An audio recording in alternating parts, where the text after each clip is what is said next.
Alors, vous avez été nombreux à me demander la partie salariée. Donc, admettons, où vous êtes dans ce cas de figure-là actuellement, votre employeur vous a demandé une autorisation de travail auprès de la préfecture en remplissant le CERFA. L'autorisation a été envoyée, que la préfecture a répondu favorablement. Elle a été d'accord et elle vous a donné l'autorisation de travail à votre employeur et vous êtes donc embauché. Ne réalisez pas tout de suite la demande de titre de séjour salarié. Juste avoir un employeur et un contrat, c'est très bien pour la demande de salarié, mais ça ne suffit pas.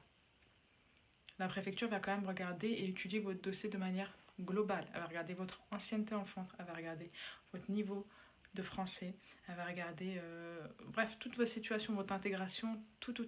Elle va regarder vraiment votre situation globale. Alors, le dernier mot, même si votre dossier remplit toutes les conditions de manière globale comme de manière professionnelle, ça reste à la discrétion du préfet.